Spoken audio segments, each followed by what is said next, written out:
The Soviet planners failed to recognize our strength in the air. They did not understand our determination to fulfill our obligations to the people under our charge. They did not reckon with the will of several million Germans in Berlin who want no part of the type and kind of government which is being imposed upon them. The Berlin Airlift is one of the most momentous times in history. Basically, a bunch of Germans got free food. Yeah, maybe not.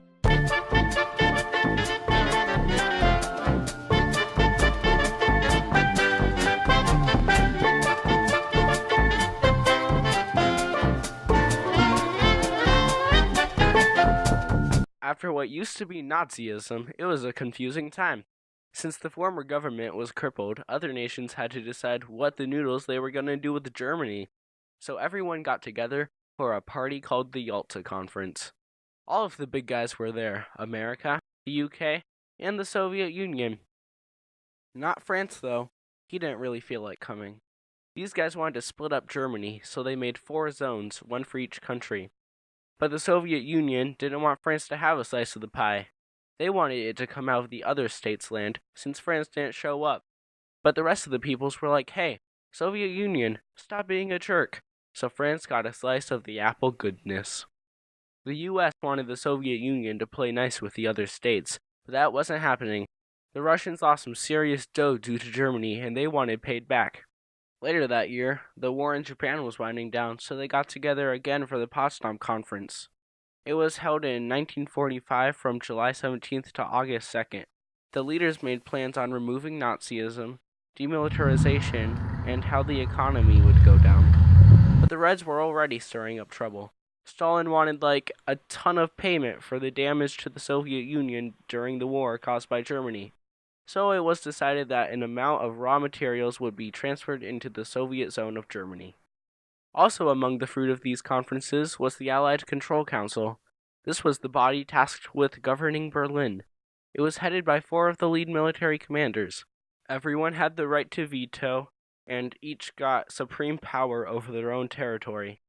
Also, occupation zones were finalized. See that little space in the Soviet territory?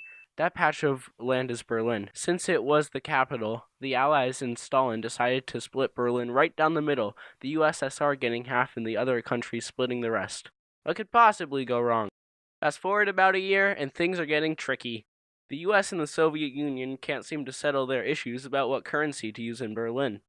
The Control Council is pretty dysfunctional, and the communists are running out the nice stuff that keeps their bubble bath enjoyable. All of a sudden, the Allies deployed a currency that was useless in Soviet zones, but they were cool with it. Just kidding, they were pretty mad. The Soviets left the Allied Control Council on March 20th, 1948. 10 days later, Russians slowed down the entry of Western troops into Berlin. Later, on June 15th, the Soviet Union announced that all highways entering Berlin from West Germany were closed for repairs. This led to the halting of road traffic from the west, and on June 21st, barge traffic was prohibited. June 24th is when it became official, and all surface transportation in Berlin was halted by the Soviet Union, who stated that Berlin was not able to be the capital of Germany. The US was #not cool with it. They said that they wanted access to their own sector of Berlin with no interference, as was arranged by the Allies. They also said that Berlin is not territory of either country, rather an international zone of occupation, and that they need to provide supplies to the people of West Berlin. And the Soviet Union was #not cool with how the US was #not cool with it.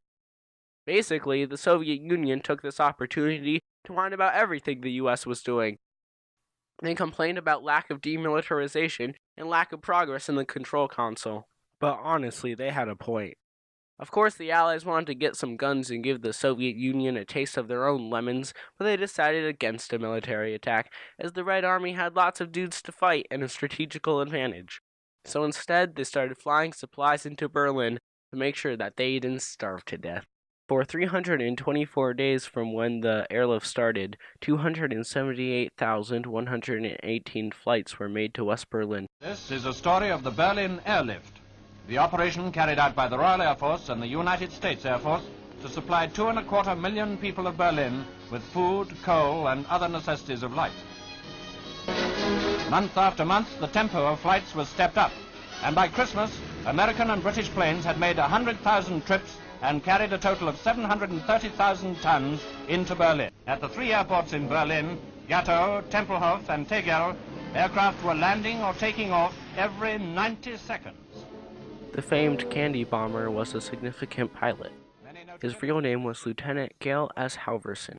One time he spoke with some children looking at the airplanes at Tempelhof Airport. He said, "These kids were giving me a lecture, telling me don't give up on us. If we lose our freedom, we'll never get it back." American-style freedom was their dream.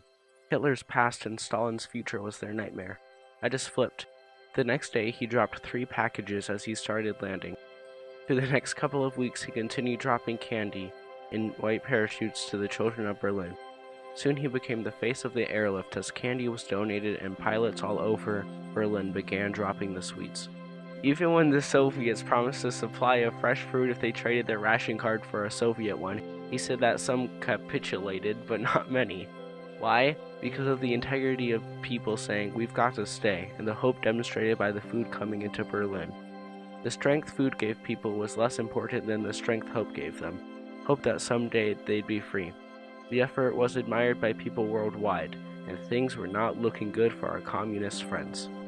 On May 12, 1949, the Soviets lifted the blockade. The airlifts continued all the way to September in case another blockade was imposed.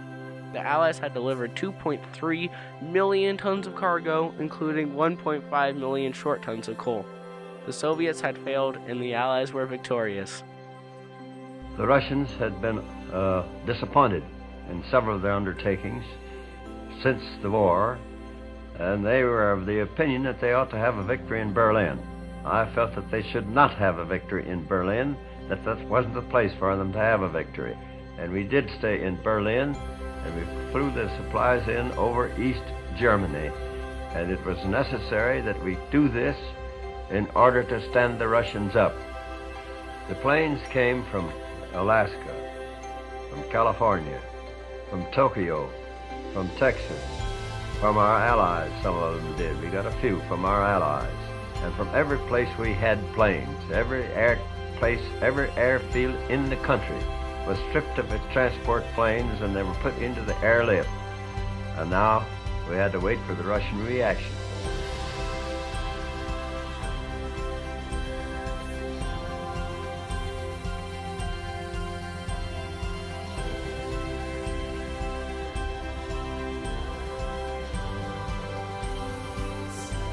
This point in history would be a turning point from an incredibly bloody war to a war with no blood, but fear of the nation that had once been our ally. When America and the rest of the other countries bumbled into the Soviet Union at the conferences, they were bumbling into something they had no idea about. Sure, they were allies with the Soviets during World War II, but the USSR had a different agenda, one America didn't know a whole lot about.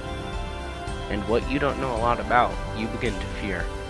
Although the pilots were the champions of the Allies, during the summer and fall of 1948, the persistent threat of Soviet retaliation could be felt. The candy bomber said that we got buzzed a number of times by fighters coming over from East Germany. At first, we didn't know whether they were going to shoot or not. The Cold War was a war of fear, and the Berlin Airlift was the beginning. But besides its effects on the Cold War, we must think of what happened to Germany afterwards. Unfortunately for Mr. Stalin, all the Berlin blockade did as far as Germany was advance the unification of a Western body. The new threat of Soviet Russia displayed in the blockade led to the creation of the Northern Atlantic Treaty Organization, an organization that would rival the Red Army in the future. The Berlin blockade would stand as a symbol that the USSR was wrong, not just something to fear, but to overcome. Situation.